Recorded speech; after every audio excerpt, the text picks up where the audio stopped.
hello. How's it going, people? Welcome to the stream. Welcome. And of course, Boxing Day is in full gear. Today we had quite a few games with some very interesting results regarding, obviously, Premier League table, how that affects Arsenal, how that affects every other team. So it's kind of good. Very favorable results for Arsenal. I'm going to look at that in a second. Of course, tomorrow, late kickoff, but Arsenal are playing Ipswich at home at Emirates. So a must-win game, obviously, no shadow of a doubt. Pretty much, if Arsenal want to have any chance to win anything this season, specifically in terms of Premier League, Champions League, they need to win every single game, more or less, because if we even drop points again in some clusters like we did before, it is all over, if it's not over already, because for me it is over. I would love for Arsenal to prove me wrong, obviously. So time only will tell. There's some updates on Bukayo Saka, obviously the injury that he suffered. Obviously we talked about yesterday that he's going to be out for about 6 weeks, if not about, let's just say 2 months, maybe even 3. But there are some good news regarding that in a way. And of course there are some transfer links, which actually will be quite interesting to look at, because just before I went live, I saw something very interesting, very exciting in a way. I'm not gonna lie, it kind of got me a bit excited. So that will be very interesting to look at.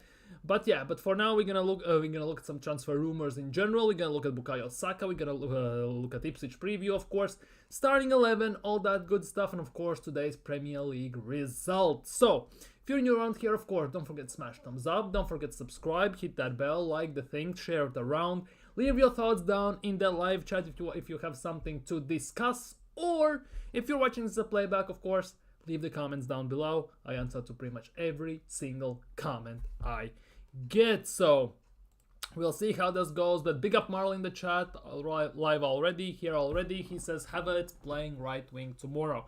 Definitely there's a possibility of that. We're gonna get to that in a second when we do Arsenal starting 11 predictions. We're gonna look at some injury news, because Mikel Arteta in interviews has expressed the fact that he has multiple players he can play on that right wing, including Martinelli, including of course Ethan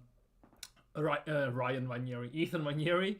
Of course, there's Jesus, there's Trossard, and of course Kai Havertz. So we're gonna look at that when we're gonna build our starting 11. And yeah, and the good news is that Saka doesn't need the surgery. We're gonna talk about that in a split second as well, and that is the good news. Yeah, thank God that Bukayo Saka doesn't need a surgery. But we're gonna kick things off with this, genuinely with this, and I know it sounds mad, but here it is. Apparently, according to Standard, and obviously this transfer rumors, you have to take all of them with a massive pinch of salt, because in terms of Arsenal, the biggest issue is the fact that, of course, when you are linked with Arsenal, it more often than not never comes to fruition, because Arsenal, as we all know, is linked FC. We are linked with everyone, when at the end of the day it feels like don't sign anyone. But apparently these rumors still persist about Randall Colomwani, potentially that Paris Saint-Germain, they gonna offer him to Arsenal. But there is some upside to this, and I kid you not, there is upside, because I read it today that apparently, according to Sky Sports Germany, Randall Colomwani, there's a strong chance that he will move to Premier League, which obviously is a bit scary for Arsenal fans, because including myself, because I don't want Colomwani at Arsenal. But apparently Man United and Liverpool both been linked with the PSG striker, so Arsenal are not in those rumors, and that's why every single rumor we discuss here we have to take with massive pinch of salt when we are doing this. Obviously we can discuss how he would fit into the team, whether we would be excited or not, whether we would like to have him at the team, but ultimately, of course, if Arsenal sign him, that would be a completely different thing. But we need to take all these things with a pinch of salt. But ultimately, according to Sky Sports Germany, it might not actually be happening, because obviously Arsenal are not linked with him according to them. Marlon saying if he signed Colomwani, Arteta finally get a bit. To be honest, the fact that he hasn't signed an attacker and striker, in that, not even speaking about striker, since he's been here, is actually quite criminal offense in general, because the way we have neglected the striker position, especially since we've been the Aubameyang, which we're gonna talk about in a second, is a massive travesty. Moving on to Mateusz Cunha. If you look, obviously, in today's Premier League results, obviously City dropped points, but obviously just just a few seconds ago, Wolves beat Manchester United. Bruno Fernandes got a red card, obviously in other news war is wet, but Mateusz Cunha scored a goal and gave an assist. He scored from a corner as well, which is kind of a mad one. So definitely Mateusz Cunha is on Arsenal's radar. I know many Arsenal fans that would love to have Mateusz Cunha at Arsenal. How much would he be worth? That is the biggest question. And on side note, it's quite nice to see Liverpool-Leicester game to be actually being played, because there were rumors that it's not going to happen due to the fog. But apparently, Arsenal are long-term owners of Wolves' Mateusz Cunha, although he is not currently among their primary targets. We're going to get to primary targets in a second. The club have been impressed by his performances this season and are monitoring the situation. That is according to The Athletic. Now, Mateusz Cunha is going to be an interesting one. Very, very interesting one. Big up Kill Switch, big up Cunha 5-game suspension soon. Yep, could be the case. If he skips the Arsenal game, would be also kind of nice. Moani can't even swear from the goal. Dude, he is not even bagging at PSG. PSG, since selling Mbappe, don't have a designated striker. They have Gonçalo Ramos and they have Kolo Muani. And they much rather play Lee Kangin sometimes at striker than him. Like, if Kolo Muani cannot bag there, let's be real, he cannot bag in League 1, how he's gonna bag anywhere else? And obviously we have spoken about this Eintracht Frankfurt thing that all the strikers bag there, but let's be real.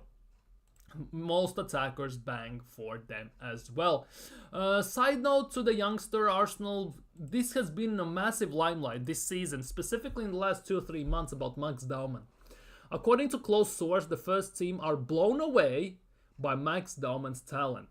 And this is something very interesting. He's obviously 14 or 15 right now, and there have been numerous reports about saying this, that he's training with the team. Obviously he cannot play, but he's training with the team. There's talks about him very soon getting integrated a bit deeper in the team with the bigger trainings and everything. But apparently Arsenal want him be involved in the first team training already, and he's getting implemented slowly but steadily. However, there is the thing that the source has also never seen Arsenal put this much effort to ensure a clear pathway as they have done for the Englishman. And this is a bit of an interesting one, because we have seen Arsenal fight tooth and nail to keep Ethan Nwaneri. Because just before Ethan signed the first professional contract at Arsenal, he was courted by City, by Man United, Bayern Munich, Borussia Dortmund and other teams, and they offered him contracts. Big ones as well, to matter of fact. They were doing that a lot, and he was one of the biggest talents. And it looked like Arsenal actually want Nwaneri to stay, and they have big plans for him. Obviously, looking at recent stuff what Arteta has done with him, you wouldn't say so, because when he had the chance to play him, well, he didn't. And now there is new sources, a new player comes in, he's only 14, 15 as I said, and Arsenal are putting apparently even more effort in Max Daumann. I'm not gonna lie, I have never seen him play. Kid you not, I have never seen him play. How old is he? He is 14, genuinely 14. He plays for Arsenal under 18s already, so 4 years higher than he is. And already in the under 18 Premier League, in 5 games, he has 2 assists. Apparently, he is one of those hot prospects again at a very young age. We'll have to wait and see how this develops. But it looks like Arsenal are very, very focused on Max Daumann currently. Very focused to keep him into the team. And apparently, if they are making, according to obviously rumors, they're making much effort to ensure a clear pathway for him into the team, it means they might be actually working for him to actually get integrated properly in the squad. Bro can't even score 10 goals. Werner was better than him in front of the goal and he missed. That's the thing. Kolo Muani cannot even score 10 goals since leaving Eintracht Frankfurt. And the thing is, Werner also misses 50 million chances. And that is also the case. You could actually argue Kolo Muani is the reason why France didn't win the World Cup, because he had that one-on-one chance with Emiliano Martinez saved. Max Daumann can't play, bro. He cannot play in Premier League, I think. Isn't there like an age limit which can be played in Premier League, like 15 or something like that? Or maybe you can at 14, I don't even know. But apparently, according to rumors and stuff like that, and reports, Arsenal are not looking to put him into the main team right now. He's gonna train with Arsenal this season, as well with the main squad, and maybe next season they will start to do something with him. Maybe. Arteta played Ethan versus Brentford at 15. Yeah, exactly, for 3 minutes. That was his thing, and we pretty much never seen him since. That is the big one as well. And obviously Dauman, if he turns 15, actually might play as well. And the biggest thing is as well about all of this is I want to see how Arsenal do this, because there were lots of promises for Ethan Nwaneri. Arteta played him when he was 15 and everything to show off, I think, his ego, basically boost his ego. That's what it looked like. He did his thing and everything, and he got promoted after a year and a half into the main squad. And since he's done that, he hasn't played that much as you would expect. Obviously, he's youngster, he's young, he's only 17, he needs to grow and everything, he needs to be protected. But ultimately, the thing is, Arteta had a chance to play him. When Odegaard was out, Arteta had the chance to put him on the pitch and see what he's got. Even now, Arteta has a chance to maybe put Odegaard in an 8 and put Nwaneri in the 10 and see how that works. But it doesn't look like he wants to do that. And with Max Dauman, it's a very interesting thing because it could be the same situation, and I'm kind of scared of that. Very scared of that happening once again. Although Max Dauman is in the number 10 though, so that will be very interesting to see how that goes. But yeah, Max Dauman, how is that gonna work out? Obviously, time only will tell. And obviously, as Marlon mentioned before, Arsenal were fearing that Bukayo Saka's hamstring had become detached from the bone. Medics usually wait until the following day for initial scans, but the Gunners were so concerned, Saka went for scans on the same night. And apparently, it's good. He will not need a surgery, because if it was detached, he would need a surgery which would put him out for 4 or 5 months. But apparently, he's not that bad. He's actually not that bad, and he's going to be out for about 2 months. So that is the good news in that regard, of course. Apparently, Liverpool are winning 1-0. Liverpool are winning 1-0. Leicester are winning 1-0. Yes, Leicester are at Anfield as well. Jordan Ayew, of all people, scored a goal. Wow. Interesting. Wonder what's going to happen next. Will they crumble as soon as Liverpool put on the pressure or what? Although Ruud van Nistelrooy plays some pretty decent football, I'm not going to lie. We just spoke about Cunha and everything. But and it was talked in reports that he is not the primary target. Here it is. Arsenal are once again open to improving their options at number 9. Once again open to improving. They haven't improved it for 5 years. Like, what are we talking about here once again? They're conscious. However, that buying striker in January could mean significantly overpaying. Well, let's be real. No matter what, you're gonna overpay. In January, you're gonna overpay because it's mid-season, everyone's in competitions, and if you want to pay, you have to pay the big dollar. In summer, you will still overpay. Maybe like 5-10 million less, but you will still overpay because of the contracts, because of multiple teams going for the player, and the ball they will have to put in. So either way, it's a lose-lose situation. It's a win-win for the team, unless player wants him out himself. So it doesn't mean anything, in my opinion. If you are putting money on the table, then go and get him. They are also scouring the market for a wide forward to cover for Bukayo Saka or compete with Gabriel Martinelli. Not gonna lie, Martinelli has set bar so low recently that there's nothing to compete for. Because if you're a somewhat decent winger and you come in for that left side at Arsenal, let's be real. Let's genuinely be real. It's not gonna be a much big of a competition.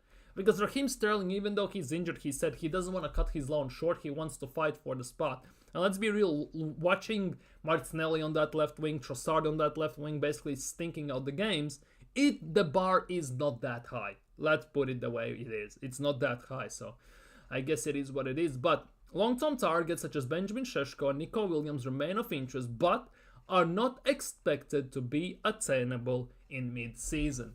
And that is the big thing. Šeško maybe, yeah, but Nico Williams has release clauses. If he's willing to move and Arsenal put the money on the table, it shouldn't take too much for us to get him. How much is, wait, Nico Nico Williams' release clauses currently are 50 million euros. Right? Yeah, 50 million pounds, sorry, is Nico Williams' release clause. Even if Arsenal want him, much rather would see Nico Williams at Arsenal than Molero. Just putting it that way, because according to Fish Eyes and all those not yellow page transfer news stories, Arsenal have agreed with Molero from Las Palmas, 50 million release clauses and all that stuff being paid. He's gonna join us in January. All those Fish Eyes reports and all that yellow page stories. I just don't get why Arsenal would pay 50 million release clauses to get Molero if they can pay 50 million and get Nico Williams. Like, let's put it that way. But I guess it is what it is. I'm not gonna lie, I don't want actually any of these two players at Arsenal. But hey, it's just me, I guess. It's only me who doesn't want them, because I see all the Arsenal fan base fall head over heels in love with Nico Williams. They want him. And some part of them for Benjamin Šeško as well. I'm not gonna lie. But hey ho. And there it is. Arsenal remain interested in them, but they're not expected to be attainable in January. Now, Bukayo Saka we talked about. And here is the one that it's really weird. It's really weird one.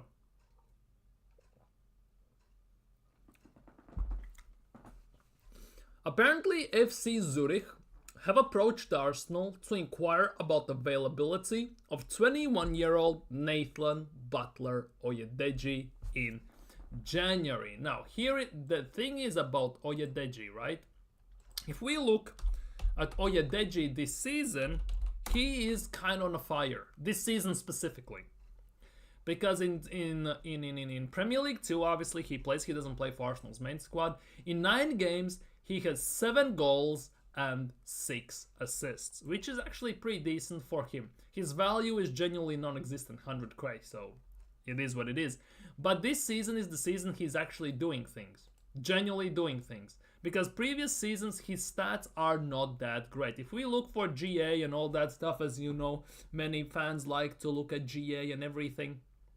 His GA over the years is not that great. Because in Premier League 2, overall, 12 goals, 10 assists. But this season's record is actually pretty darn nice. I'm not gonna lie. This season's record for Oyedeji is pretty darn nice. 9 games, 7 goals, 6 assists, 13 points out of 9 games. The issue for me with this is, though, there are some Liverpool fans who were talking to me about Oyedeji. They were saying when he was on loan to Accrington Stanley, he did nothing. That was obviously years ago. He wasn't, well, as Arteta likes to say, evolved and stuff like that. But he's a striker. And now that I sit here and I look at Arsenal, right? We haven't signed a striker for 4 years. Well, 3 years since Jesus. And he actually isn't a striker. Arteta hasn't signed a forward in 3 years. If you are real about this. Arteta has signed only 3 forwards in general. If we are looking even at this, Trossard, Jesus and Marquinhos, who is coming back in 5 days to Arsenal because his loan spell ends, right? And I just was sitting here and thinking, when Arteta came in, he had Lacazette and Aubameyang. He binned them both. Since Arteta has been here, he has never signed out-and-out striker. He stood by Edin Ketia, gave him 100 grand a week until he basically wasn't deemed good enough. In meantime, we lost Folarin Balogun, which in my opinion we should have given him at least a chance, because no matter how you look at this, obviously he had that great loan spell at Reims in Ligue 1 and we cashed in on that. Good job, everything, that's what you should do. But I think he should have also been given a chance over Edin Ketia. Now, if we fast forward a bit, we already lost Chidobe Martin to Man United, because he was the young striker, young hot prospect who burst on the scene at Arsenal last season. Well, early this season, end of last season. And now here is another striker. Obviously, he's not the best and he's not going to move mountains, but here is another striker that Arsenal potentially could be losing. And that for me is a big issue. I'm not looking that he is world class, he would be a world beater, exciting talent, but about the striker situation at Arsenal in general. Because we had good strikers. Under Emery, Aubameyang was cooking. Lacazette was cooking. We had Golden Boot winning Aubameyang. Aubameyang won us that FA Cup and everything. Fantastic.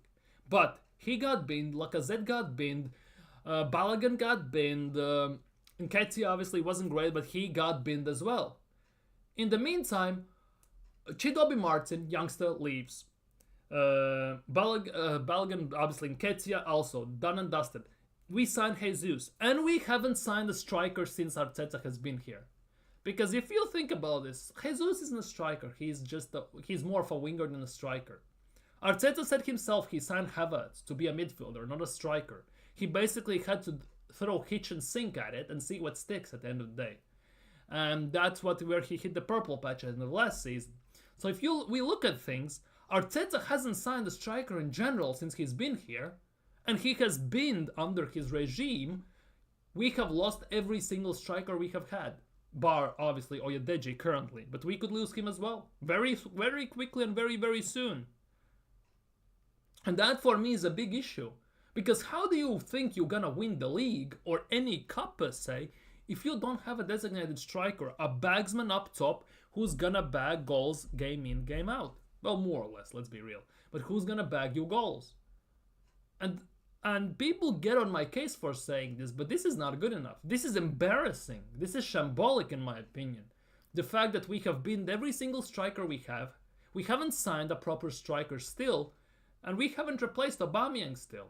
And we have wasted how much money on defenders? How much money on midfielders? And we haven't signed pretty much any forward whatsoever. And that gets on my nerves so much, and it really pisses me off that people turn the blind eye on this situation that I don't know what else to say. It's genuinely an embarrassment for Arsenal. Because Arsenal were used to be known for very good, very powerful strikers in general. Think about it. Ian Wright, Campbell, rest in peace. Obviously, Henry, Bergkamp. Obviously, there was also, you could include Giroud, Aubameyang, Anelka, Van Persie. We have had loads and countless of them. And now we have, well, Jesus and Havertz. And people want to say, oh, it's good enough to win the league. AFTV guys are saying Havertz is going to bag 20 goals this season in Premier League. Like, what are we talking about here? Where he's going to bag these 20 goals this season? From where? Like, what is this even talk about? Like, I know it's a small thing, Oyedeji. He's not played for Arsenal at all, pretty much. But overall, let's be real. Like, genuinely. Yeah, City won the league with no forwards. Arteta isn't Pep. He cannot do this. Because 22-23 season, guns blazing, scintillating, free-flowing attacking football. Arteta says, we don't need a striker because we share goals around. We lose to Bayern Munich next year because we change our style to defensive style. Pretty much. Arteta says, oh, we didn't score because we don't have a striker who bags lots of goals. He has few windows to try and rectify that, and he still hasn't. So, one thing is an excuse, one thing is saying this, but ultimately it is what it is. Arteta has screwed up, and I have a big suspicion Arteta doesn't even know how to coach a striker. Because as you are saying here, Killswitch, City won the league playing no forwards under Pep. And Mikel Arteta was there at the time. Arteta wasn't at City when he signed Erling Haaland, which Arsenal funded, by the way. 35 million for Zinchenko, 45 for Jesus. That's 80 million. We pretty much made them sign Haaland. We paid for that. And that next season, we saw what he did. 54 goals in all competitions. Golden Boot. City won Premier League for the third time. Like, Arteta hasn't seen a Pep coach of out-and-out striker like Erling Haaland and stuff like that. He has seen only Mahrez playing as a 10, Grealish playing as a 10, and players like that. He hasn't seen out-and-out striker. I have actually some sort of a suspicion he doesn't know how to actually coach a proper striker. Because when we had the strikers, Arteta made them all press. Aubameyang was playing left wing back half the time. Lacazette was at the 6 half the time. Like, that for me is a big, big issue currently. Big, big issue when we look at things. And I know I'm ranting about striker situation or Arteta and excuses and everything, but I saw this about Oyedeji, And it really triggered something in me. Genuinely triggered something in me. I'm very sorry about that. Milenko Williams, dude, that's a disrespect to Messi alone, by the way. B-Tech Messi. That's a disrespect to Messi and a half. Yeah, Fulham's comeback against Chelsea was nuts. Lookman problem solved and Isak. Yeah, but we are not gonna make those signings, are we? Your defense in trouble with Jesus in the room. Dude, I think Jesus should start tomorrow, first of all. And that will also show a lot whether he can score only against Crystal Palace or he can score further against other teams as well. Exactly. Stop making excuses and solve the problems. Exactly. All the time. Excuses, excuses, excuses. No solutions to any problems. No accountability, no nothing. And that's what Arteta does every single season. He says this, he says that, but ultimately when it comes to do the work, he doesn't do it. Genuinely, actions speak louder than words, ultimately at the end of the day. And he just doesn't do the things he needs to do. He doesn't do the actions. Arteta needs a backup right wing, striker, backup 8, left wing, and let's not forget, Partey's and Jorginho's contracts run out. So technically, we just don't need the backup 8. We need 2 8s. We need a left wing, right wing, striker, backup for Odegaard, technically as well. And let's be real, we need a backup goalkeeper because Neto is on loan, and we have only Raya. That's already 7 or 8 players I have named here that we need. And on top of that, most likely we need another defender as well. Because we have no cover for Saliba, long term. Yes, we can survive a few games, 2-3 games, with playing maybe Timber there, maybe White there, who is injured by the way at the moment, and then stuff like that. But for example, for 2-3 months, we cannot survive that. We genuinely cannot. Because how comes as soon as we don't have left backs, we have to put Timber, our best right back, as a left back and put our best midfielder in Thomas Partey as a right back. Instantly. As soon as that happens. That shit doesn't fly with me, personally. But apparently it's all good for Arteta. If Jesus gets 10 plus goals by January and we will never get a striker. That is the thing. And that for me last year also was the showing. Because after the last season, mid-season, obviously I started this channel and everything as transfer window pretty much opened. I was saying this, that Kai Havertz going on this purple patch, scoring these goals on a good goal scoring form. He wasn't in a good form, he was in good goal scoring form. In the second part of the season, arguably was the worst thing that could have happened to Arsenal. Because that showed to Arteta that we don't need a striker. We can try and survive, as Arteta puts it, with playing Havertz as a number 9, and he will keep up the form. And if he had watched Havertz play, he would know that he won't do it. Because he's not clinical enough. He's not good enough to carry the team over the line almost every single game when his name is called upon. Because yes, he can score here or there. He can link up play sometimes here or there. But he's not clinical who's gonna get you 20 plus goals a season. And it's no wonder that with Jesus as a number 9, we look much more fluid and much more free-flowing than with Havertz as a 9. And then again, Arteta will try and shoehorn him into the team as an 8. We saw that against Palace. And that also doesn't fly because Havertz is also, he's not an 8, he's not a 9. He's also not even a 10. He needs a specific role for him to work. And that also is a big issue for me with Arteta. Because he again has bought a player to fit his system, not made the system to fit the player. That is a big issue for me as well.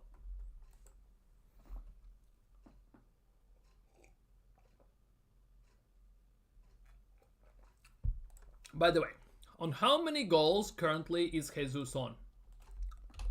Because that also will be a very interesting one. Gabriel, okay, so I wrote Jesus. Gabriel Jesus. Premier League, 14 games, 2 goals. 2 goals against Crystal Palace. To be honest, in Carabao Cup, 3 games, 4 goals, 1 assist, 5 assists. So in Premier League, in 14 games, he hasn't even started that many games. Of the 14 games, he has started 2. And that means he is basically on 2 goals. Warning, only 351 minutes in Premier League.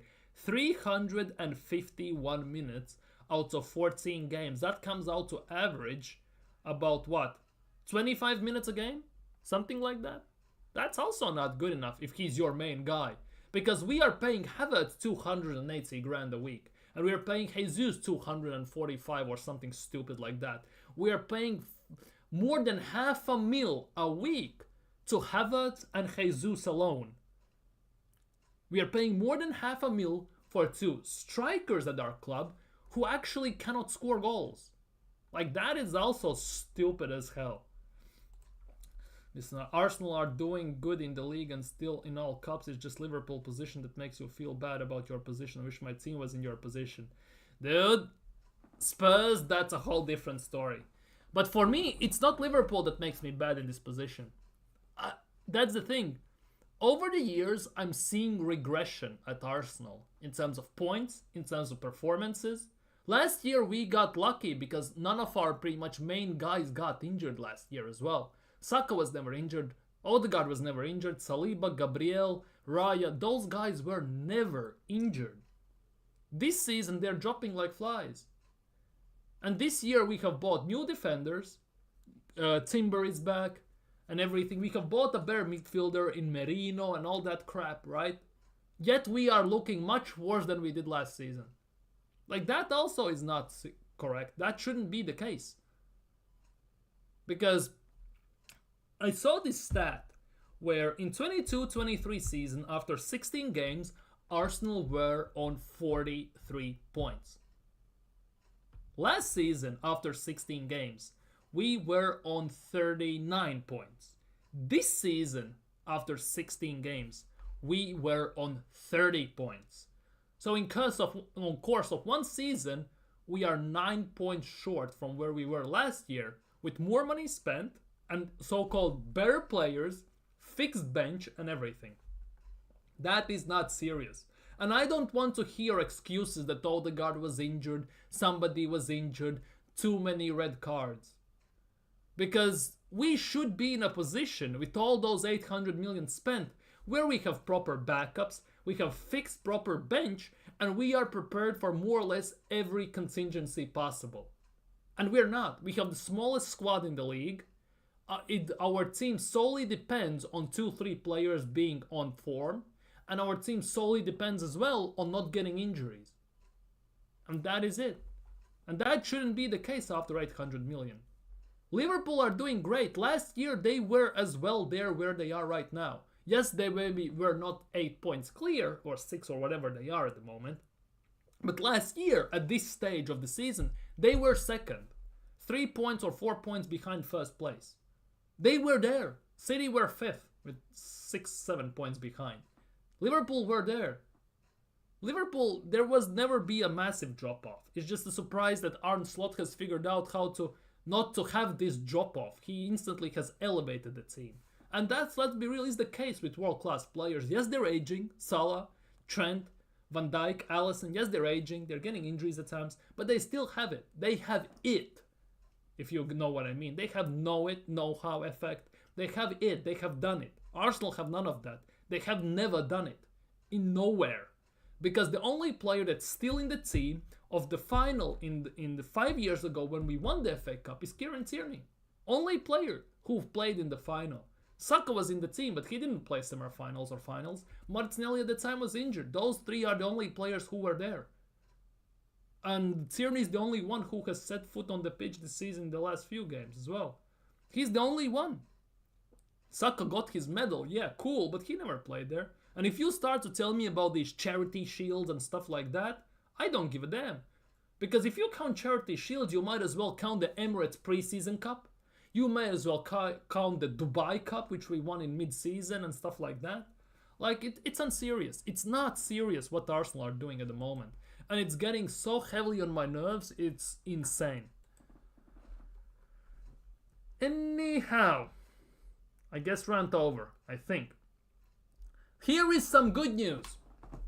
Some good news for today. Some actual good news for the day. Dani Olmo's agent is in England to discuss a possible free transfer to United or Arsenal. Now, if you're not in the loop with things, is basically, as we all know, Barcelona have not per se money issues, but they have registration issues because so high on very high wages they don't have money to register players. They're trying to quickly currently unload Christensen so they can register Olmo for the second part of the season because he is registered in La Liga only till December 31st. After that, if they cannot register him, he becomes a free agent, ironically enough. And apparently, according to rumors, Dani Olmo's agent is in England to talk to Arsenal or United for him to transfer there as a free signing, as a free agent. Now, imagine the scenes if in January, randomly, out of nowhere, you get news from Ornstein, Fabrizio Romano, someone like that Arsenal have signed Dani Olmo on a free deal. Imagine the scenes. That would easily make me very, very excited. As long as he doesn't bench him or doesn't start him on the bench. Because Dani Olmo, in my opinion, gets starting position in our team immediately. In my opinion. Because for me, Dani Olmo is more of a 10 than Odegaard is. Plus, Dani Olmo can play right wing as well, so he can play instead of Bukayo Saka there. He can play technically as a left wing as well, potentially. And that also could mean that Odegaard could be explored as a left 8. And Dani Olmo could be in the 10. Because for me, as a number 10, Olmo would be perfect. Because from that number 10 spot, something specific what it's missing from Odegaard is the directness. Because Odegaard is very passive in that regard. He takes 55 touches, loses momentum, stops the gameplay. Dani Olmo is very direct, very forward moving, and he likes to take a shot. He can do it with both feet where Odegaard cannot. He can only use his left foot properly. And I think that would add extra dynamism to our team and make us more threatening in the attack, giving our issues in the attack in general, that our number 9s are pretty much non-existent half the time. And more often than not, we are Saka FC solely relying on Bukayo Saka for some magic to actually get us some goals. That actually would be phenomenal if actually that would be the case. We need goddamn backup center backs. If Saliba and Gabriel get injured, our defense is crap. Yeah, that is the case. That is pretty much the case. Olmo, Odegaard, party, masterclass midfield. Dude.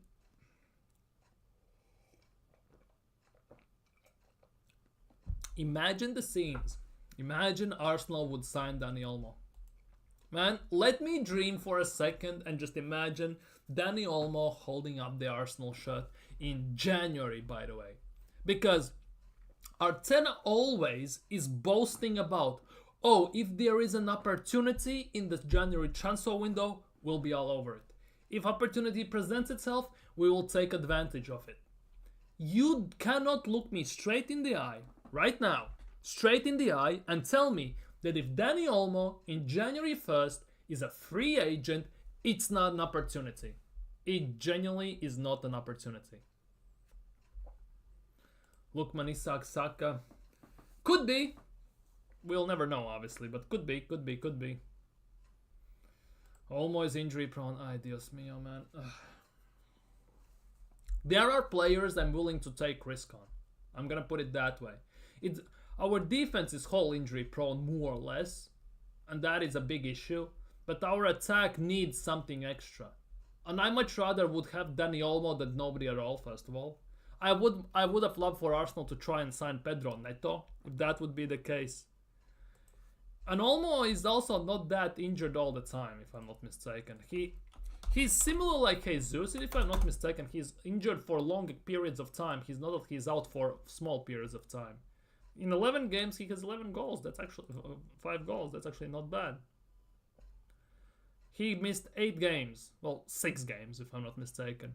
He gets injured, but he has muscle injuries. That's the big issue with Arsenal. But in terms of number 10s, we need backups there. And having Dani Olmo there would be complete different dimension to the team we have. And I think that genuinely would be. If Arteta doesn't trust Ethan Wannieri as a 10, that definitely wouldn't be the excuse here. Plus, he's Spanish. Arteta loves a Spaniard, man. Yeah, dude, he is a beast. When he's on his game, he's phenomenal. Nico Williams, he is a shit. Di Maria, I would rather sign Trincao. Trincao is an interesting one. Because he was at Barcelona, he was very decent. Wait, did Barcelona sell Trincao or is he on loan again? Because I remember he was on loan at Sporting. Is he sold to Sporting Lisbon or he's on loan again? Because Trincao is a very interesting one. I'm not to say that I want him, but that's a very interesting one. Ethan Vanieri is the little... That's the thing. That is the thing. I'm not saying Ethan Vanieri is as good as Olmo, because he's not, let's be real. But Dani Olmo possesses some similar qualities that Ethan Vanieri possesses. Very direct, dribbling, ball carrying forward, not dilly-dallying with 55 touches around the ball. And that is something that is missing from our team. A ball carrier in the tight space is a ball carrier in general. And Dani Olmo fits that to a T, just like Ethan Vanieri. And I think that would generally be the case if we signed him. That would generally, I said genuinely too much, that would open up our attack. Because we haven't signed an attacker in 3 years. We need refreshments in our attack. It's very stale. It's very pragmatic. It's basically like a 90-year-old person whose favorite color is beige. It's very predictable pretty much all the time. Remember, Saka was a left back and turned into one of the best right wing. True. And at some genuine, I kid you not, there are times I wish Arsenal just played Saka as a left back. Because our left back options are that bad. Because Arteta strictly refused to play Vanieri sometimes. Anything is possible if you work hard. Exactly. Move Luis Skelly to 8, use the Olmo money for attack. Olmo would be for free though. That's only the wages we need to sign. That could not be that of a big of a deal. The thing is, Arteta doesn't see Skelly as an 8. Arteta said that a year ago, something like that. He sees Miles Lewis Skelly as a left back who can invert. But by default, Skelly is a midfielder. He's an 8/6. But he's something in between. He's not per se strong enough and like he doesn't have the abilities to be an 8. And he also doesn't have enough abilities to be a 6. He's something there. But in general, Lewis Skelly by default is a 6/8. But Arteta is forcing him to play at left back in a way because we invert from the left predominantly and we need that extra midfielder. Plus, Lewis Skelly is doing a decent job as a left back. So you cannot knock him for that as well. So in my opinion, that is the case. Basically, I think Skelly is Marcelo. Marcelo never inverted. No, Marcelo inverted, but not as much. Marcelo mostly overlapped. His partnership with Cristiano Ronaldo was phenomenal. And the way Marcelo could carry the ball from his own end, dribble past about 5-6 players, and then unleash a shot in bottom corner was phenomenal. Phenomenal and fantastic to watch. Bro can be the next big CDM in the football, bro. Well, that's the same levels as Arteta saying in few years he can see Ethan Vanieri being a number 9. That is basically the same thing. Because Arteta said that in the one of the most recent interviews, he sees Miles Lewis Skelly potentially in few years playing striker. Well, number 9. When we have 2 damn left backs, Calafiori, an actual left back in Tierney. Let's not forget, technically we have Zinchenko there. Technically we have Kivior there as well. We have and then he forces Timber from right back to play left back. We have 6 left backs technically in the club, and our actual left back in Kieran Tierney is the 6th choice left back. How does that make any sense? Like, realistically speaking, we much rather play an 8 or a 6 as a left back, much rather play a right back as a left back, much rather play a center back as a left back, much rather play a 10 basically who is at left back in Zinchenko. Zinchenko is something 8, 10, kind of hard, something in between. Much rather plays them there than an actual left back. Like, where does that make sense? Like, seriously. Zinchenko is more of a Zinchenko is more of a 10 than an 8. Same as Odegaard is more of an 8 than a 10. Partey is a 6, but he plays right back half the time these days. Timber is a right back who plays left back half the time these days. It's all across the pitch. It makes zero sense. Yeah, he plays left center mid for Ukraine, but mostly also I think it's mostly because Ukraine have Mykolenko from Everton who plays left back, and he needs somehow to put him into the team as well. Try Zinchenko. Dude, I've been screaming for Arsenal and Arteta to try Zinchenko starting in an 8 or even a 10, right? For 2 years since we signed him. Never has happened. And probably never will as well, let's be real. Never will happen. I'm already reading some rumors that Arsenal might sell him in summer. Already that is coming up. But yeah, he plays 8 for Ukraine in 4-4-2, 4-1-4-1, something like that. They play different type of formations with 4 midfielders basically, or 5. Or 4-5-1 and stuff like that. But predominantly Zinchenko plays as an 8.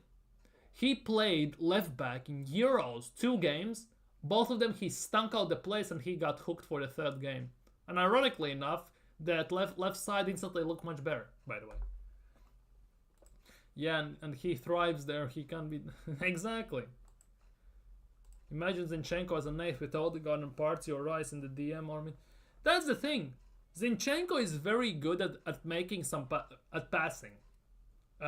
Short passes, 5-yard passes, 6-yard passes, something. Up until 7-8-yard passes, he's decent. After that, he's hit and miss. But the fact that he actually can progress the ball. He can play the ball. He can pass the ball. The issue is defensively. He's just basically having a nobody there. And that is a big issue. Ever since Trent as well nutmegged him, he cried his eyes out. That was title done in the 22-23 season. That was all she wrote basically at the end of the day. But yeah, it's wild. It's genuinely wild. If Arsenal signed Dani Olmo, that would actually be insane. He has moved mostly for free as well. Imagine if Arsenal actually signed Dani Olmo. Dude. Try Zinchenko as at 3 at the back, Zinchenko as a left center mid and Calafiori as left. I would never ever try Calafiori as a left wing back. Never ever. If we play 3 at the back, I much rather play Calafiori as a left center back. Play Saliba as a right, Gabriel through the middle, and Calafiori as a left-sided center back. Timber? No, Tierney as a left wing back, Timber as a right wing back, and then we go from there. If we sign Dani Olmo, we finally find a damn replacement. Well, dare to dream. Dare to dream, my friend. Christmas miracles might happen, New Year's miracles might happen. If this comes to fruition, I would be stoked to the moon, to say the least. Genuinely, I would be stoked to the moon, to say the least. Now, give me a second. I need to fix one thing quickly. I need to fix one thing. Because otherwise the links are not gonna work. Because we're gonna get into the preview for Ipswich as well.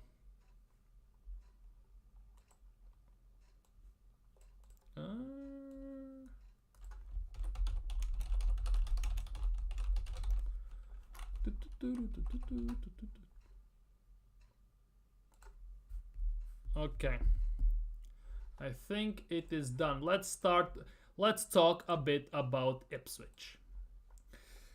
Ipswich at home. Based on today's results, we have just seen in Premier League, and still are seeing, by the way, that City drop points to Everton at home, by the way. Chelsea lost to Fulham.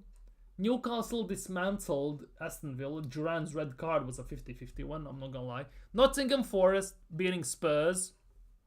Southampton losing to West Ham. Obviously United losing to Wolves. Premier League table is looking hella spicy currently, to say the least.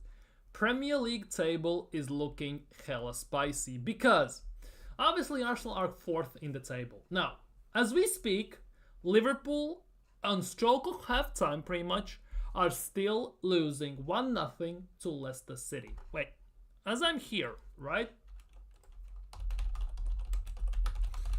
Can I see the stats? I would love to see the stats for the game currently. 8 shots against 4, 1 on target each. Possession, obviously Liverpool dominating.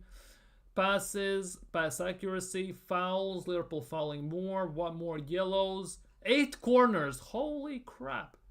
But yeah, Liverpool is still, as it stands on stroke of halftime, are losing to Leicester City. Now, if this holds, and I hope it does, Liverpool lose, we will be 6 points behind them. Now, if we win tomorrow, we can reduce that gap from 6 points to 3.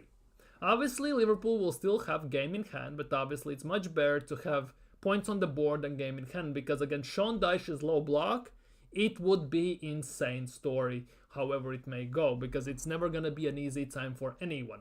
Man City saw that, God knows we saw that, Chelsea saw that. It's ironic that basically, yeah, I just clocked this. Everton played 0-0 against us, 0-0 against Chelsea, 1-1 against City, all in span of 2 weeks.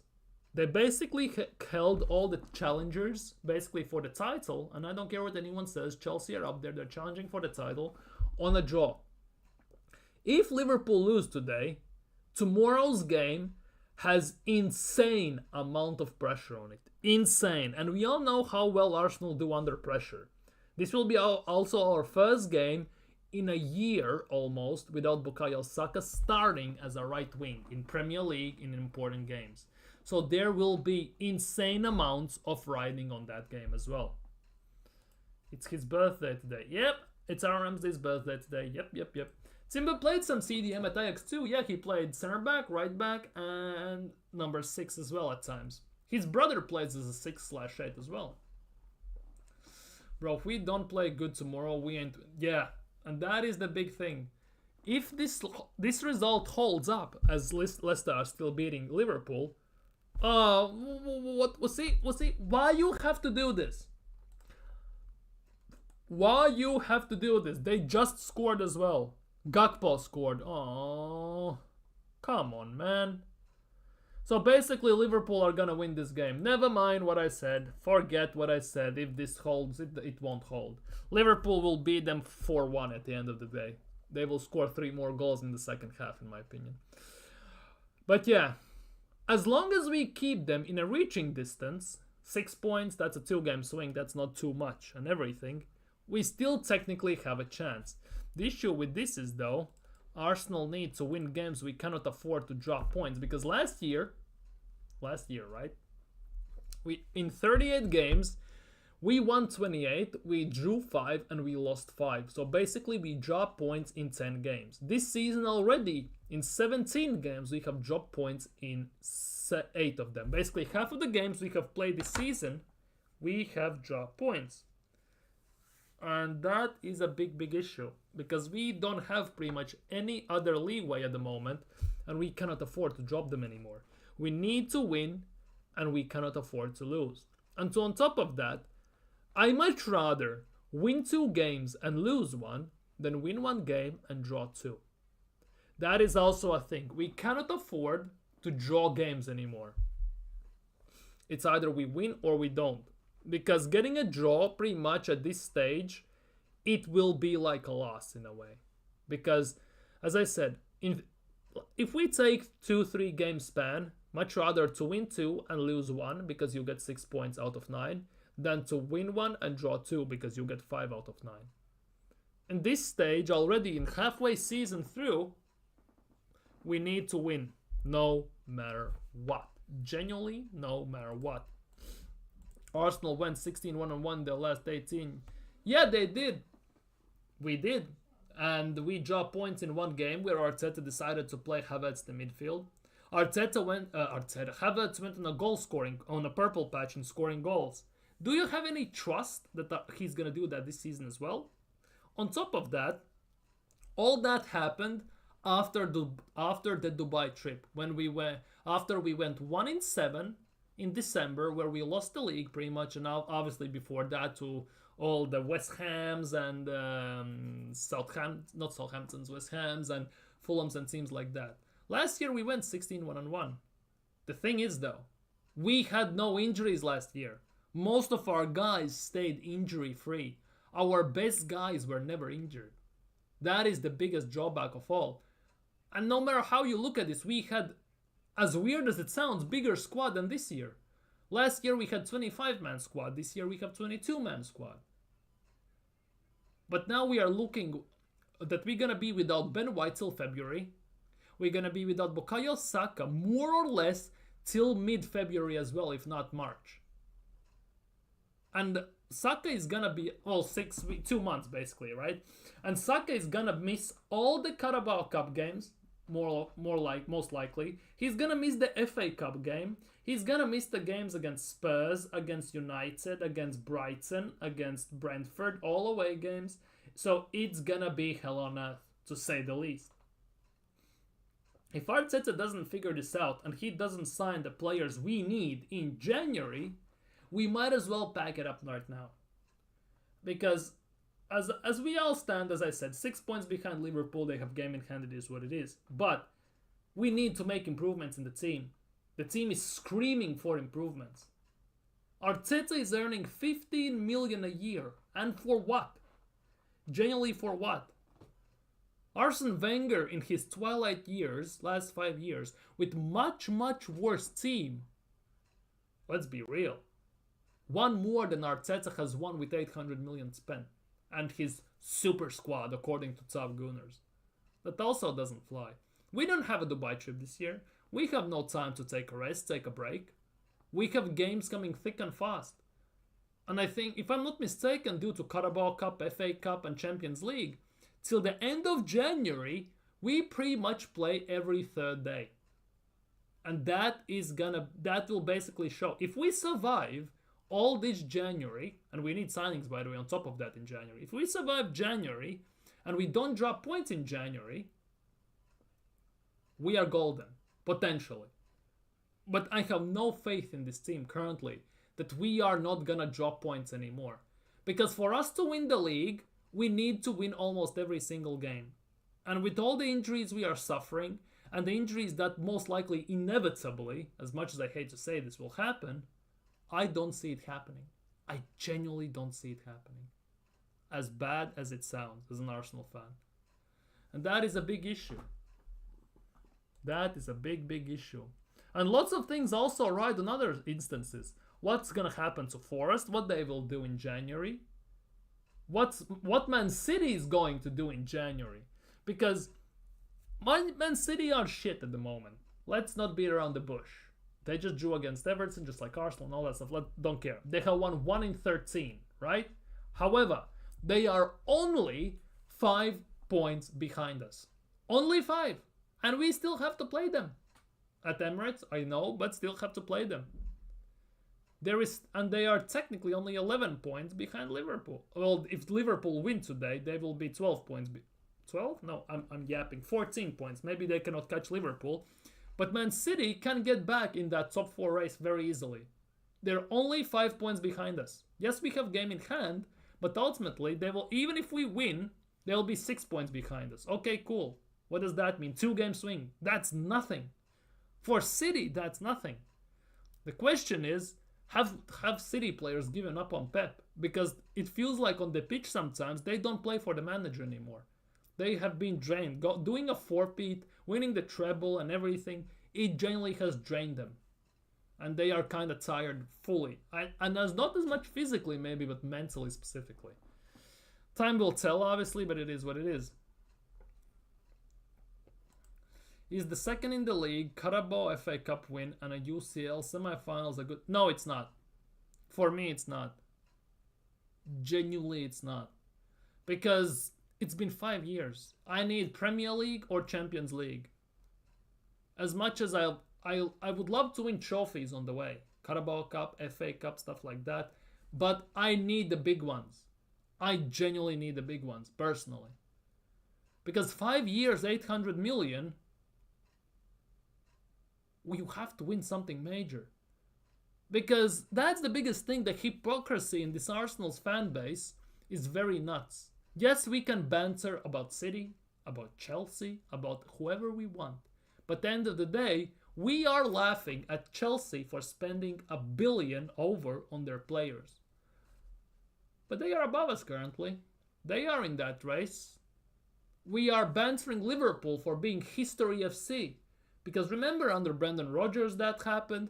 Even under Jurgen Klopp in early stage, at some points it says, Liverpool fans are saying this is our season. We're going to win it. We're going to win the Premier League and they fell up short. Remember the infamous slip from Steven Gerrard and everything? We all remember that. And Arsenal have become that. Every season, this is the season we're gonna do this. We are History FC currently, Museum FC. We all just remember everything we have done in 10 years, 20 years ago when we actually won something. Because we are 5 years without winning anything at this stage. It's just not good enough. Just not good enough. Yeah. James USA Nashville, big up. Chelsea spent 1 billion in 2 years. Okay, Arsenal spent nearly 800 million in 5 years. Okay, that's a 3-year difference. However, the fact that Maresca, a championship manager from Leicester, now obviously Leicester are in Premier League, but still, just came up to the big leagues and already is doing what he's doing with a squad of about 40 players. He's managing 2 different squads, one for Premier League, one for Cups alone, and he's still doing well in Conference League, in Premier League. It's something to think about, because it cannot continue like this at some point. A League Cup double and a second place should be the minimum requirement. And I mean second place, we get pipped by 2, maximum 3 points. If we get 2 cups and we finish 10-15 points behind Liverpool or whoever wins it, again, it's not good enough. Because it's regression ultimately at the end of the day. We already have accumulated to this day by 7 points less than we had last year, and by 10, I think, points less than we did 2 years ago. That is not good enough. That is not good enough. We need to rise up at some point. Arteta didn't any team. He started. Yeah, but that is, again, incompetence of Arsenal, on Kroenke specifically.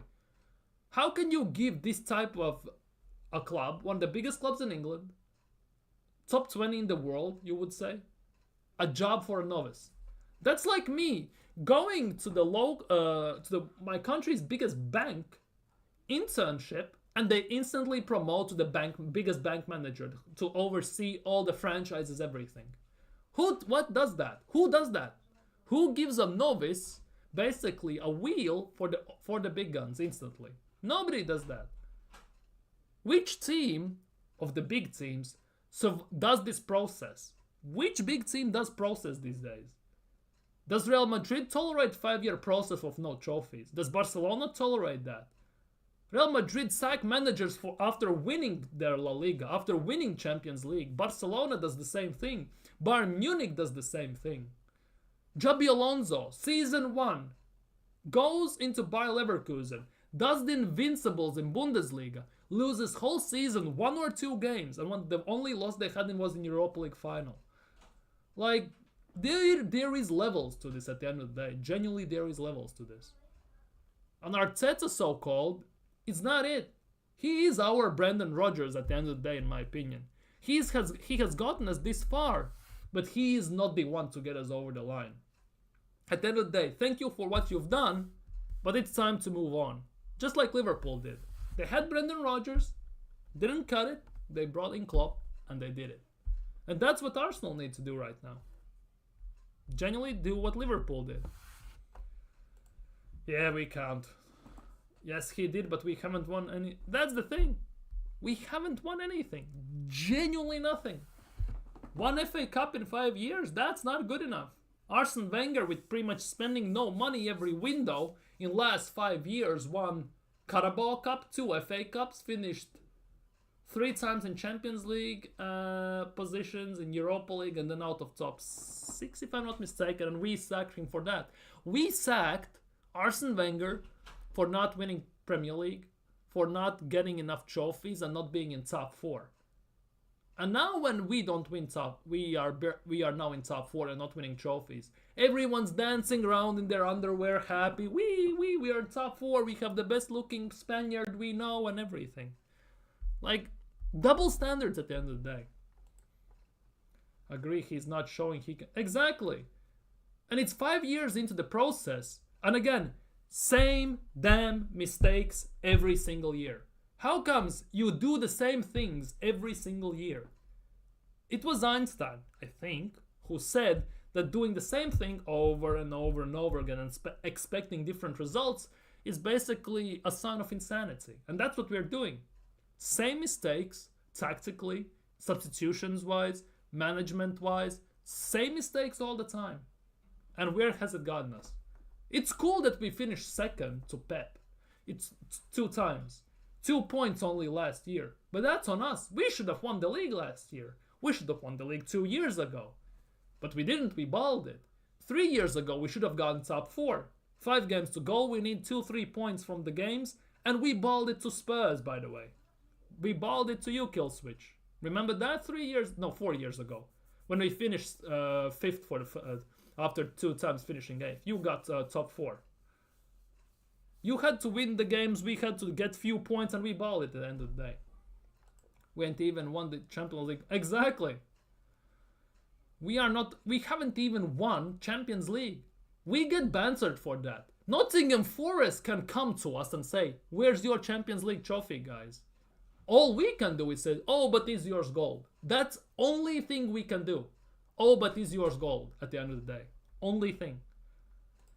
With no major trophies European, exactly. Even Forest has a Champions League and we don't, we are quote unquote, exactly. We are a big club, but we don't have Champions League trophies. Pretty much every single big club, and not all the big clubs even in England, can hold that above our heads all the time. Red Star Belgrade has won Champions League. Even, and seems like that. Arteta is a top 10 management manager in the world. Top 10? He gets paid top 10. He's second or third most paid manager in the world. 15 million in a year. Holy crap, wouldn't I wish I got that job? He's not top 10 manager in the world, is he? He's not. There are top Gunners who say he's a top 2 manager in Premier League, even. But he's not even top 10 in the world. And if you think about this as well, Arsenal are not it. Like at the moment at least, definitely not it. When all we had was bad players, I could give him a pass, but we have we have very good players right now. And we still are not winning. One of the biggest things, there are a few things I cannot forgive Arsene Wenger for, obviously, let's be real. But one of the biggest ones is that how the team we used to have with Invincibles and everything, we didn't manage to win Champions League. That is the one thing that I'm really, really still hurts. Thierry Henry missing in the final and everything, that still haunts me at times, I'm not gonna lie. We have many English trophies, but no Europe. Exactly. Aren't we the club who won the league with no losses, 21? But is yours gold? That's it. But is yours gold? Genuinely, but is yours gold? But it is what it is. And then when we all come to the fact that top Gunners are saying Arteta is top 2 manager in Premier League, on top of that, they're saying as soon as Pep leaves, we're gonna win Premier League, right? As soon as Pep leaves, Arsenal are winning Premier League. Man City currently are sitting 7th in the table. Only 5 points behind us as it stands. After tomorrow, it could be a different story, right? But the downfall Man City currently is in. It's pretty much like Pep wasn't here, right? And we still are not winning the league. Slot is in phase 1 is in front of us. Maresca in phase 1 is in front of us. Goddamn Nottingham Forest currently is in front of us. Like, that is not serious. Obviously, if we win tomorrow, we will be on 36 points. We'll be second in the league. But that's not it. He has won nothing, pretty much. One FA Cup, and with not his own team, with Wenger / Emery's team. And he has gone paid 15 mil a year for that. One manager can't stop anyone from winning. Exactly. Exactly. How does Pep, when he has fallen out of competitions, has stopped Arsenal from winning? How does Pep stop Arsenal from winning against Fulham twice last year? 2 years ago against Southampton. How did Pep mess us up that way? Did Pep, I don't know, what did he do? Why didn't we win against them? Why didn't we win against West Ham last year? Against Aston Villa at home when we went 16-1-1 the second half of the season? Was Pep there? Was he doing something? Just excuse after excuse after excuse. Then we get a dog. After we get a dog, we call it win. 2 days later, we hand Man City the trophy of the Premier League. Barca won the league with Zidane as Real Madrid. Yeah. Bro, Leicester City won the damn league. Dude, the year Leicester won the league, we should have won the league. It's just the fact that Giroud decided he forgot how to score goals for 20 odd games. We actually could have won the league that year. Very easily.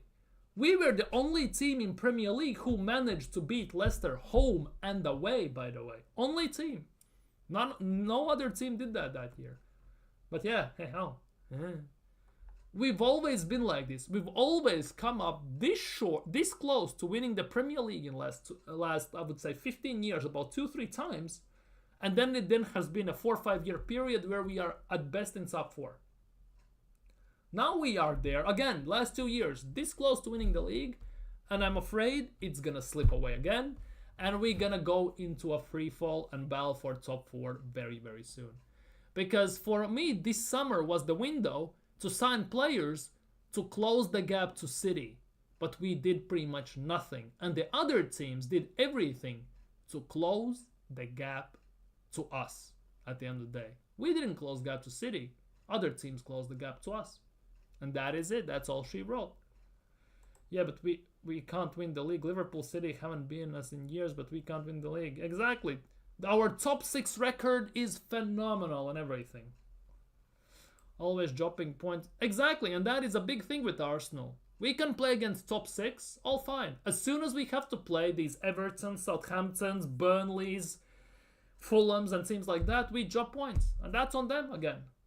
Because this hasn't been just an issue in the last 5 years, it's been last 10-15 years. We haven't sorted it out still.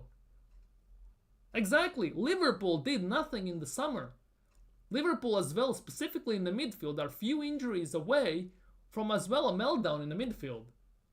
But they have had injuries. Konate has been out, other players have been out, Jota, who's always pretty much injured and everything, but they're still balling. Gravenberch in the new 6 role is doing very well. Slot has some he has world-class players in his team. He knows how to get them tick, and you can see that. Yes, they don't play always the prettiest football, they don't get the best gameplay, but they get the results. Arsenal don't get the results and don't have the best gameplay. They don't get it over the line when it matters the most, and that is the biggest issue.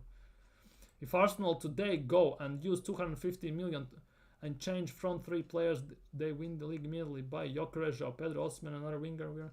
That's the thing. We haven't signed an attacker in 3 years. We haven't signed attackers since we signed Jesus and Trossard. At the end of the day, we signed Havertz to be a midfielder. Arteta's words himself, so you cannot count technically him a striker. Oh, his experiment as an 8 didn't work, so basically throw shit at the wall and see what sticks. And he stuck there up top at striker. He hit a purple patch, good goal scoring form in the second part of last season. And arguably that was the worst thing that could have happened to Arsenal. Because in this summer just that passed, we don't go and don't sign a striker. Oh, we tried to sign Benjamin Šeško. Yet we told him he's gonna play second string to Kai Havertz. He's gonna be his backup dancer. Which striker wants to do that? What, we can score 3 on Liverpool but can't score on 2 against Fulham? At least Liverpool attack, that's why we can score. Those other teams park the bus, and 5 years in the process we still don't know how to beat park the bus mid-low blocks. Still don't know. 5 years into the process. Yet Arteta keeps yapping about evolving like Pokemon. Man United beat them 4-0. Exactly. Oh, Liverpool scored. Oh, bloody hell. Well, that's that. That's generally that. Who scored for Liverpool? Curtis Jones. And that's all she wrote. Liverpool are winning, and they're gonna win the game. That is that. Our highest goal scorer had 6 damn goals. Brentford right wing has done. That's the thing. It's insane.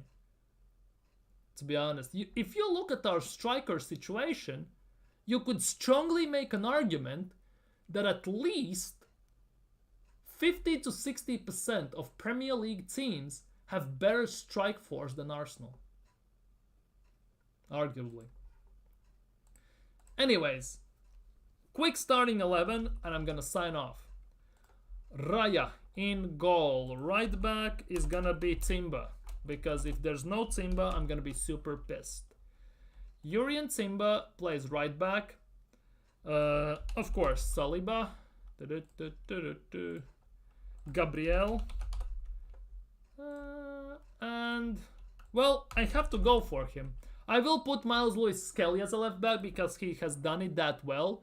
But I strongly believe since Calafiori is back from injury, we're gonna see Calafiori as a left back. I have a feeling about this. Partey is gonna play. Obviously, Odegaard is gonna play. I would start Jesus up top. Could you not? Martinelli on the left wing. And here it is. I don't know if Declan Rice is fit or not though. So for the sake of an argument, since I assume he's not fit, I'm gonna put Merino. And Arteta has spoken about playing Kai Havertz as a right wing. As much as I don't want to see that, I guess we will see it at the end of the day. Although no, I'm gonna go with something I want to see. I want to see Ethan Vanieri there. I want to see Ethan Vanieri as a right wing. Why not? See what he does. Just we need someone direct, quick, with good dribbling on the wing. Havertz is not it. Technically, you could put Martinelli on the right wing, Trossard on the left wing, but then we have no one off the bench. So we might put Vanieri as a right wing. Why not? Genuinely, why the hell not? No one on our team has even 10 goals, exactly. You could argue that Gabriel is our top goal scorer to some extent. Bro, Cole Palmer had 12 goals and he is calm and strikers ain't even... That's the thing. Cole Palmer is very direct. We don't have that from our number 10. Nobody in our team ain't even... Exactly. There's nobody. Genuinely nobody. Arteta would play Odegaard right wing before he plays when... Yeah, that's the thing.